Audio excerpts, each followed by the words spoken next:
series on the Beatitudes. Reading from Matthew's Gospel, chapter 5. When Jesus saw the crowds, he went up the mountain, and after he sat down, his disciples came to him. Then he began to speak and taught them, saying, "Blessed are the meek, for they will inherit the earth." Thus ends the reading of the word. Thanks God.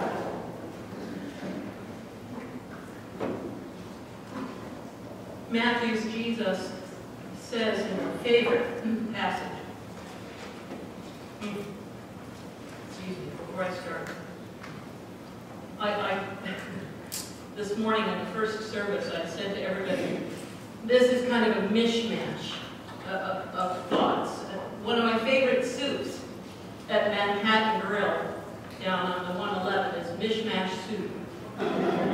And in mishmash soup, there's matzo ball, and then there's noodles, and there's carrots, and there's chicken. Is there chicken in there? Yeah. So it's the mishmash of just all sorts of stuff, and it's this wonderful soup. And so that's what this sermon is today. It's a mishmash of thoughts, and I hope that you'll be able to follow along with me, and if you can't, just take a nap.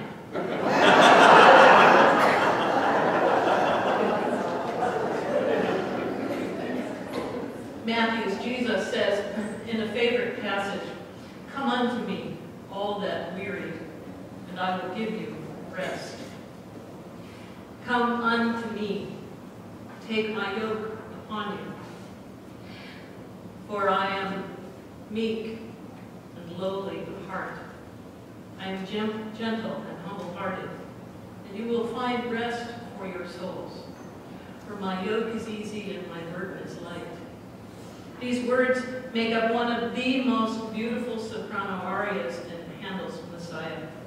The music flows gently, written purposefully, gently, like the lullaby to comfort a child. It is sung tenderly and gently, usually by a coloratura soprano. Come unto him, all ye that labor. Come unto him, ye that are heavy laden, and he will give you rest. Come unto him, all ye that labor. Come unto him, ye that are heavy laden, and he will give you rest. Take his yoke upon you and learn of him, for he is meek and lowly of heart, and he shall find rest, and he shall find rest unto your souls. Take his yoke upon you and learn of him, for he is meek and lowly of heart, and he shall find rest, and he shall find rest unto your souls.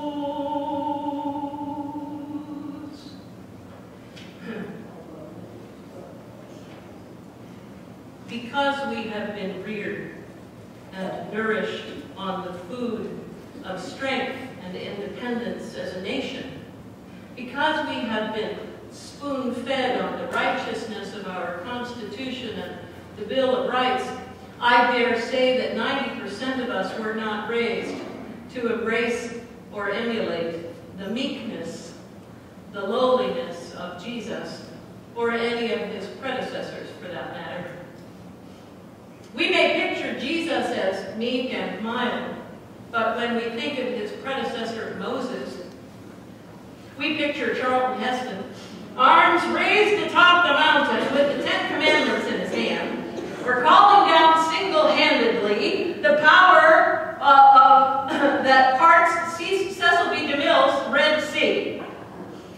Few of us picture the Moses of Exodus 4, who stood in the company of the burning bush receiving God's instructions and saying things like, "They will never believe me.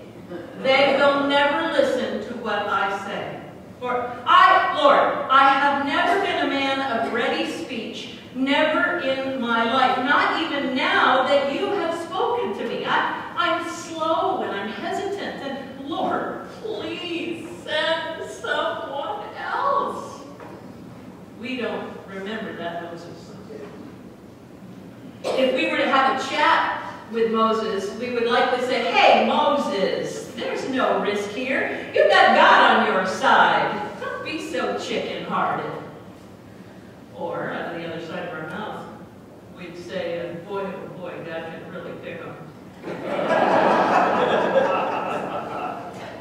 I remember the Charles Atlas ads that were on the backs of the comic books that I read when I was a child. Don't tell me you don't know what I'm talking about. They showed women on the phone saying, "I'm sorry, I can't go out with you tonight. I can't be seen with such a skinny weakling." Or remember they showed the couple on the beach sitting on the blanket, and the beach bully saunters up to the couple and kicks sand in the 90-pound weakling's face, saying, "Hey, skinny, your ribs are showing." And then the girl, mortified, goes off with the muscle man, leaving the 90-pound weakling behind. So you go and you order the Charles Atlas book and you muscle up and you go beat up the bully on the beach. The message is one of shame. It's shameful to look weak. It's shameful not to be strong. Other put-downs for men that I heard when I was growing up were comments like, "His wife is wearing the pants in the family." "That guy's henpecked." You know, I even learned from someone certainly much wiser than I, that women whose second toe was longer than their big toe would henpeck their husbands. That's a fact you didn't know. I learned also that women who were mousy and shy would always be used, abused, and stuck in dead-end jobs and in bad marriages. We have been conditioned to think of meekness, of humility, weakness, and gentleness as qualities that are indefensible and undesirable. Yet, in one commentary, I read that the sense of the Greek word praus is that, for Christians anyway, meekness is to be worn like clothing, like an ornament. Meekness and gentleness, said another commentator, is Christian grace. It is a gift of the Spirit of God. Meekness, gentleness, and humility is not only a gift, it is the desirable quality of a disciple of Jesus. The followers of Christ, then, are to be blessed among the lowly, to be blessed among the meek, to be blessed among the humble. They are also to be a blessing among the lowly, a blessing among the meek, a blessing among the humble. All who follow Jesus will be tested in this, challenged to the very limits of their self-control. is daring enough to say that the Greek word praus, translated meek or gentle, does not mean that a person is passive or easily pushed around. He must have been looking at those Charles Dallas ads. But that the meek, humble, lowly person accepts training, accepts instruction from the proper authority, and willingly submits to the authority of God. Eugene Boring writes that meekness in the Beatitudes is a synonym for poor in spirit. He continues that it is not a matter of a particular attitude one is urged to adopt, but it characterizes those who are aware of their identity as the oppressed people of God in the world. It characterizes those who have renounced the violent methods of this worldly power. It characterizes those who have renounced the violent methods of this worldly power. Finally, John Wesley described the meek as those who hold all of their passions and affections evenly balanced. In other words, they hold themselves with self-control. Jesus, teaching his disciples on the mountain, was teaching them about the cost of discipleship. He instructs them to be among the meek, to be among the gentle, to be among the lowly. When one already sees him or herself among the oppressed, this is a hard pill to swallow. I don't imagine that the disciples repeated these Beatitudes to themselves every day like a mantra. But locked within their hearts is the hope of liberation, the hope of freedom, of release from captivity in a far different way than what actually happens to them. We learn from the disciples' errors and notions as we read the scriptures and see how often they didn't get what Jesus was teaching them. Let's face it, some of it is just too hard to deal with. I mean, really. How ridiculous is it to expect the disciples, to expect us to love our enemies, to do good to those who treat us with disdain, to do good to those who persecute us? How absolutely nonsensical of Jesus to expect the disciples and us not to judge one another, not to condemn one another, not to write each other off, deciding that there is no resolution to our differences. How silly.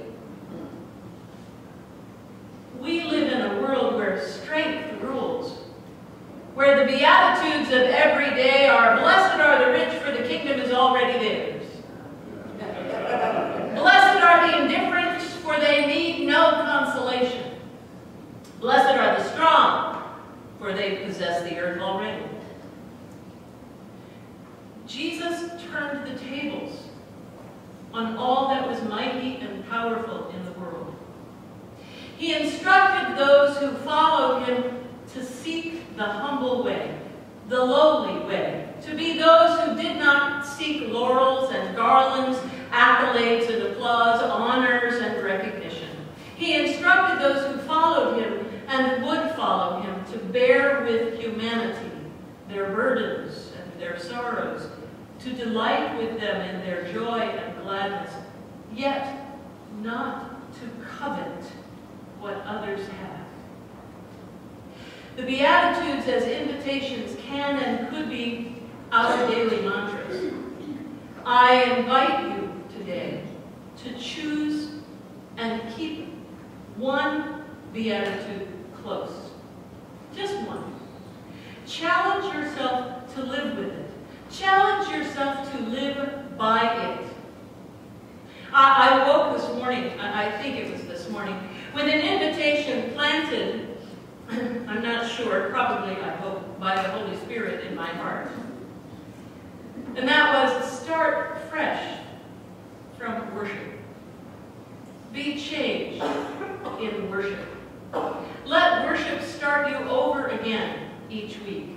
Now, I know some of you agree that you need worship to get you through the week, and you can't start start your week without it, but I invite you to let worship help you start over again. From scratch. In your sense of yourself. In your beatitude self. Every opportunity we have to be in worship together is an opportunity to look at ourselves, to look at our relationships with and one another. To humble ourselves before God and to seek to find the way to be reconciled with each other. We who call ourselves Christians must find the gentler way. We are being challenged by the Christ to be true followers. His Beatitudes teach us precisely not to be spiritual bullies, not to be the Charles Atlas of anything, be it religion or politics, kicking our beliefs and our opinions like so much sand in the faces of those who experience the world is different from our own. Jesus teaches us not to be haughty and arrogant of heart, not to be so sure of being on the right side, but to be always working toward reconciliation with each other. And at that work, thus be reconciled to our Creator. Let us make every occasion of worship the event which empowers us to begin all over again with each other, to unburden ourselves of our differences, to let go of the things that separate us, to divest ourselves of the misunderstandings that keep us from moving forward together, to shed the restless discomforts that keep us from reaching out to one another in love. Let us not confuse meekness and humility with taking it lying down. Jesus would say, when you turn the other cheek, make sure you're standing up. Neither is being humble and meek about being bullied into doing something which is against everything we believe. It is as much a sin to allow ourselves to be used by someone as it is for us to use others for our own ends. To be humble, gentle, and meek is not to be shy or passive or timid, but to be fully alive with the Spirit of God. To be gentle and meek, to be humble and lowly of heart is to be open to God's sanctifying grace working in and through us. We are then a community of faith, unafraid, full of individuals who are unfettered by fragile egos. We are liberated in this particular blessedness to be instruments of God's peace and messengers of God's love and God's open acceptance. God's open acceptance of all people. Of all people.